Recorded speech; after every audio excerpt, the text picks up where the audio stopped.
तेल, बस एक शब्द, लेकिन इस एक शब्द ने दुनिया की सबसे बड़ी लड़ाइयां लड़वाई हैं, सबसे बड़े झूठ बुलवाए हैं और सबसे बड़े राज दफन किए हैं।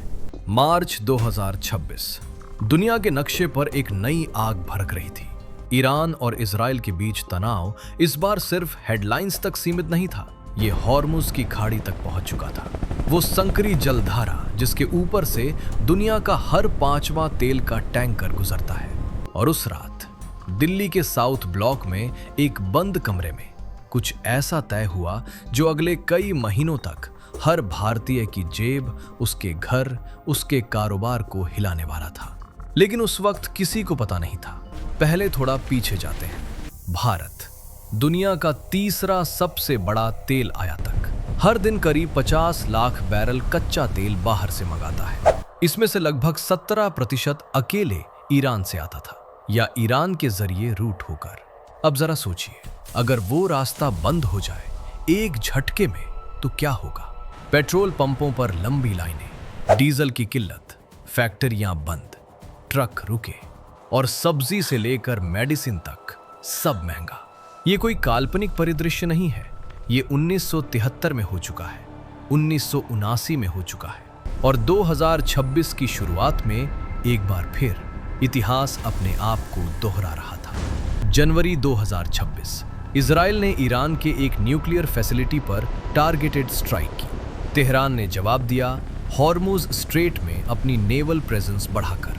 उसने एक चेतावनी दी जो दुनिया के तेल बाजारों ने सुनी और कांप गए। ब्रेंट क्रूड जो कुछ हफ्ते पहले $78 प्रति बैरल था, $96 पर जा पहुंचा सिर्फ 3 हफ्तों में। वॉशिंगटन ने अपने कैरियर ग्रुप्स हॉर्मुज के पास तैनात किए। रूस ने बयान दिया कि वो ईरान के साथ खड़ा है और चीन चुप रहा, जो खुद इस तेल का सबसे बड़ा खरीदार है। दुनिया एक ऐसी शतरंज की बिसात बन चुकी थी जहां हर मोहरे की चाल का असर अगले मोहरे पर पड़ता था। और इस बिसात के एक कोने में बैठा था भारत। दिल्ली को डिसीजन लेना था और वो डिसीजन आसान नहीं था। एक तरफ अमेरिका था जो चाहता था कि इंडिया ईरान से तेल खरीदना बंद करे, जैसा 2018 में हुआ था जब ट्रंप ने सैंक्शंस लगाए थे और इंडिया को झुकना पड़ा था। दूसरी तरफ थी इंडिया की अपनी जरूरत। ईरान से तेल सस्ता मिलता था, पाइपलाइन नहीं लेकिन सी रूट था। और रूस यूक्रेन वॉर के बाद से जिस तरह इंडिया ने रशियन ऑयल खरीदना शुरू किया था, उसी तरह ईरान से भी एक क्वाइट अंडरस्टैंडिंग थी। लेकिन अब वो समझौता दांव पर था। फरवरी 2026 की एक शाम पेट्रोलियम मिनिस्ट्री के एक सीनियर एडवाइजर ने पीएमओ को एक क्लासिफाइड ब्रीफ भेजी। उसमें लिखा था, अगर हॉर्मुज 15 दिन के लिए भी पार्शली ब्लॉक हो जाए तो इंडिया के स्ट्रेटेजिक पेट्रोलियम रिजर्व्स सिर्फ 9 दिन चलेंगे। 9 दिन, उतने दिन जितने में कोई ऑल्टरनेटिव सप्लाई अरेंज करना मुश्किल है, उतने दिन जिनमें मार्केट पैनिक हो सकता है, रुपया गिर सकता है, इन्फ्लेशन स्पाइक कर सकता है। वो ब्रीफ पीएमओ में किसने पढ़ी ये आज भी कंफर्म्ड नहीं है। लेकिन उसके ठीक 2 हफ्ते बाद मार्च 2026 की शुरुआत में एक डिसीजन आया। एलपीजी सिलेंडर्स पर सब्सिडी में पार्शल कट, पेट्रोल प्राइसेस में ₹4.50 की बढ़ोतरी, डीजल ₹3.80 महंगा। सरकार की तरफ से एक्सप्लेनेशन था, इंटरनेशनल क्रूड प्राइसेस में उछाल के कारण एडजस्टमेंट जरूरी था।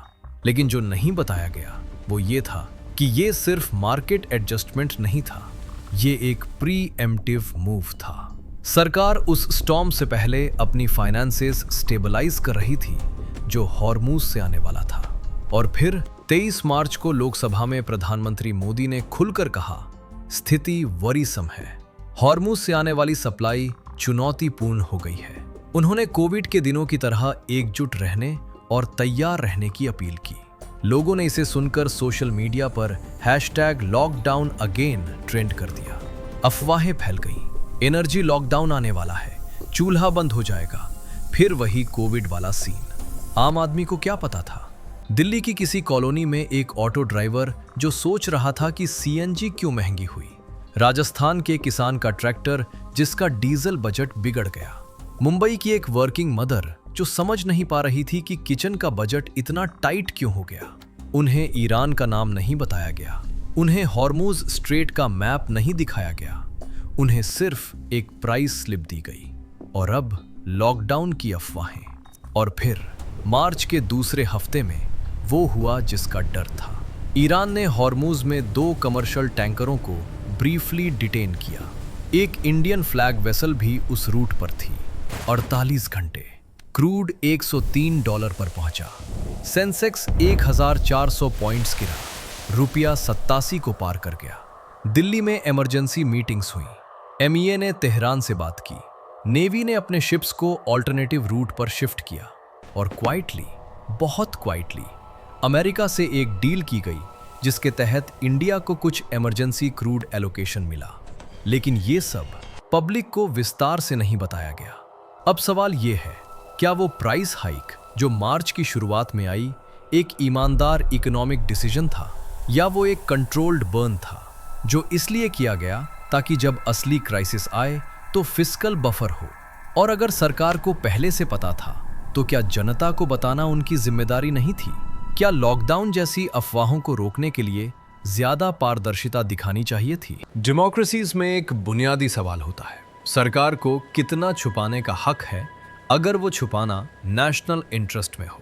1973 में जब अरब नेशंस ने ऑयल एम्बार्गो लगाया था तो निक्सन एडमिनिस्ट्रेशन ने भी अमेरिकी जनता को वीक्स तक असली पिक्चर नहीं दी थी। 2022 में जब यूरोप को रशियन गैस कट हुई तो कई यूरोपीय गवर्नमेंट्स ने पहले अपने बफर्स भरे और बाद में जनता को बताया। ये कोई भारतीय अपवाद नहीं है, ये एक ग्लोबल पैटर्न है।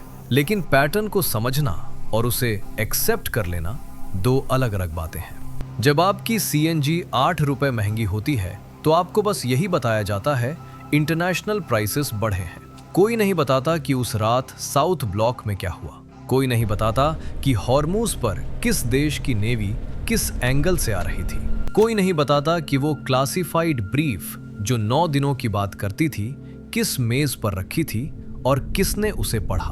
तेल सिर्फ एक फ्यूल नहीं है, ये आधुनिक दुनिया की सबसे पुरानी और सबसे जरूरी राजनीति है। और जब तक दुनिया इस राजनीति से मुक्त नहीं होती, हर बार जब मिडिल ईस्ट में कोई मिसाइल उड़ेगी उसकी गूंज आपके पेट्रोल पंप पर, आपके चूल्हे पर और अब लॉकडाउन की अफवाहों में सुनाई देगी।